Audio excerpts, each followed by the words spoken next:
"Man 'amila 'amalan asyraka fihi ma'i ghairi taraktuhu wa syirka." Hadis qudsi. Barang siapa yang mengerjakan suatu amal dengan mencampurkan kesyirikan bersamaku, niscaya aku tinggalkan dia dan amal kesyirikan itu.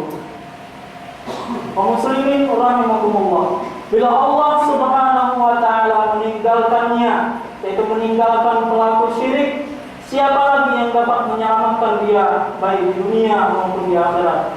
Dalam hadis lain, Allah Subhanahu wa taala benar-benar akan mencampakkan pelaku riya ke dalam neraka Jahannam. Sebagaimana yang terkenal hadis dari Abu Hurairah, yaitu 3 golongan. Yang pertama kali dipisah pada hari kiamat nanti adalah: pertama, orang yang mati syahid, orang yang mati di medan jihad. Kedua, pembaca Al-Quran. Ketiga adalah orang yang suka berinfak. Ketiga jenis orang ini, ketiga kelompok orang ini akan dimasukkan ke dalam neraka Jahannam. Karena apa? Karena mereka melakukan perbuatan tersebut tidak luput dari riya, yaitu mengharap pujian, mengharap popularitas. Dan kaum muslimin jemaah Jumat rahimakumullah, perlu diketahui bahwa riya yang dapat membatalkan ibadah amalan adalah bila riya menjadi asal dasar suatu niat. Bila riya itu muncul secara tiba-tiba tanpa disangka dan tidak terus-menerus, contohnya bila seseorang sholat, niatnya ikhlas karena Allah, tapi ketika di tengah-tengah sholat terlintas di hatinya ingin dipuji, ingin supaya dikatakan ahli ibadah, hanya terlintas saja, ketika itu dia langsung meluruskan niatnya, mengikhlaskan niatnya kepada Allah, maka yang seperti itu pahala ibadahnya tetap diterima oleh Allah Subhanahu wa taala. Barakallahu li wa lakum.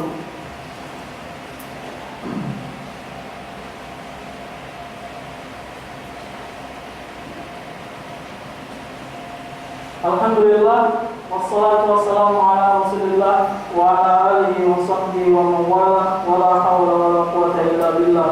Allahumma shalli wa sallim ala nabiyyina Muhammad wa ala alihi wa sahbihi wa sallam tasliman katsira. Amma ba'd. Kaum muslimin jemaah Jumat rahimakumullah. Di khutbah pertama sudah khatib paparkan bagaimana bahayanya perbuatan riya, itu penyakit riya ini. Di khutbah kedua ini khatib akan memaparkan bagaimana cara mengobati penyakit riya. Di antara cara mengobati penyakit riya yaitu yang pertama adalah kita harus mengetahui, memahami keagungan Allah Subhanahu wa taala yang memiliki nama-nama dan sifat-sifat yang tinggi dan sempurna. Ketahuilah kaum muslimin rahimakumullah, Allah Subhanahu wa taala memiliki sifat As-Sami, Al-Basir, Al-Alim.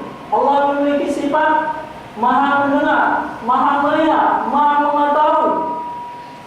Itu apa saja yang kita kerjakan, Allah Maha mengetahui, baik yang nampak maupun yang tidak nampak.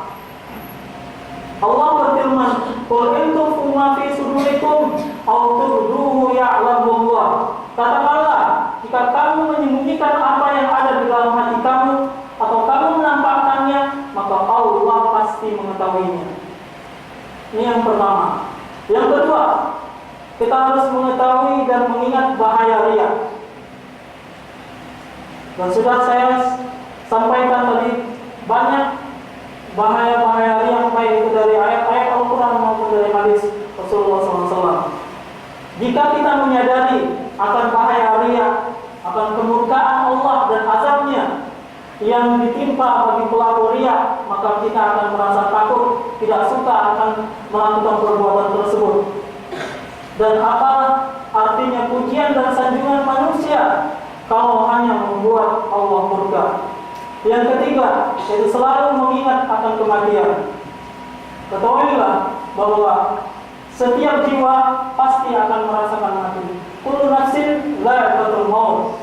Ketika seseorang mengingat kematian, maka dia akan berusaha mengikhlaskan ibadahnya karena Allah, karena dia takut ketika dia melakukan ibadah, kemudian ajal menjemputnya, dia takut ketika itu dia tertimpa oleh penyakit riya dan ajal menjemputnya, maka dia mati dalam keadaan su'ul khatimah wal-iyadu billah. Dan ini banyak.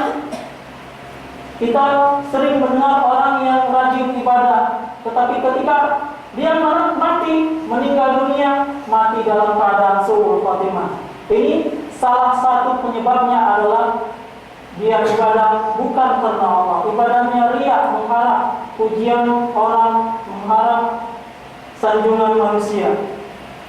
Selanjutnya yang keempat, obat riya, yaitu banyak berdoa.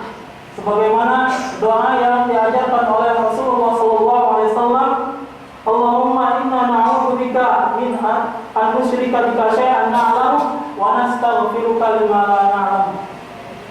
Ya Allah, sesungguhnya kami berlindung kepadamu dari perbuatan syirik yang kami ketahui, dan kami memohon ampunan kepadamu dari dosa syirik yang kami tidak ketahui.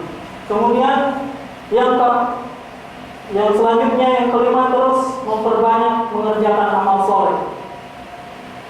Muslimin jemaah Jumat rahimahullah, sepantasnya kita memperbanyak amal ibadah soleh, baik dalam keadaan sendirian maupun dalam keadaan di hadapan banyak orang.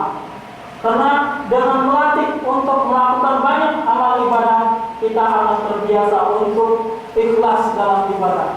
Baik kita sendirian maupun beramai-ramai, tetap kita akan ikhlas. Dan kita melihat para sahabat Rasulullah SAW yang mereka dijamin masuk surga, bahkan Allah meridhoi mereka. Tetap saja Rasulullah mengkhawatirkan mereka terkena penyakit riya ini. Apalagi kita yang bukan sahabat, tentu sangat dikhawatirkan oleh Rasulullah SAW terkena penyakit yang sangat berbahaya ini. Maka perbanyaklah ibadah, latihlah diri kita untuk ikhlas dalam ibadah. Dan selanjutnya yang keenam, yaitu berusaha untuk tidak menceritakan kebaikan yang kita amalkan kepada orang lain. Itu kita berusaha untuk menyembunyikan amal ibadah kita, supaya kita melatih diri untuk menjadi ikhlas dalam beribadah. Kecuali dalam keadaan darurat, seperti bila orang yang berpuasa bertamu, dia disajikan untuk makan. Kalau dia mau makan, silakan dia berbuka membatalkan puasanya. Tetapi kalau dia tidak mau makan dan meneruskan puasanya, boleh dia mengatakan saya lagi puasa. Itu dalam keadaan darurat. Cukup sampai di sini. Mudah-mudahan apa yang saya sampaikan bisa bermanfaat dan bisa diamalkan. Dan mudah-mudahan kita terhindar dari bahaya riya dan kita dimasukkan ke dalam surga Allah. Amin ya rabbal alamin. Allahumma shalli wa sallim ala nabiyyina Muhammad wa ala alihi wa sahbihi wa sallam tasliman katsiran. Inna Allah wa malaikatahu yusholluna 'alan nabi ya ayyuhalladzina amanu shallu 'alaihi wa sallimu taslima. Allahumma shalli ala Muhammad wa ala ali Muhammad kama shallaita ala Ibrahim wa ala ali Ibrahim innaka Hamidum Majid. Allahumma barik ala Muhammad wa ala ali Muhammad kama barakta ala Ibrahim wa ala ali Ibrahim innaka Hamidum Majid. Allahumma ighfir lil muslimina wal muslimat wal mu'minina wal mu'minat al ahya'i minhum wal amwat innaka sami'un qaribun mujibud da'wat ya qadiyal hajat. Allahumma ighfir lana dhunubana wa liwalidina warhamhuma kama rabbayana shaghira. Allahumma inna na'udzubika min an nusyrika bika syai'an na'lamu wa nastaghfiruka lima la na'lamu. Rabbana hab lana min azwajina wa dhurriyyatina qurrata a'yun waj'alna lil للمتقين إماما ربنا آتنا في الدنيا حسنة وفي الآخرة حسنة وقنا عذاب النار وآخر دعوانا الحمد لله رب العالمين.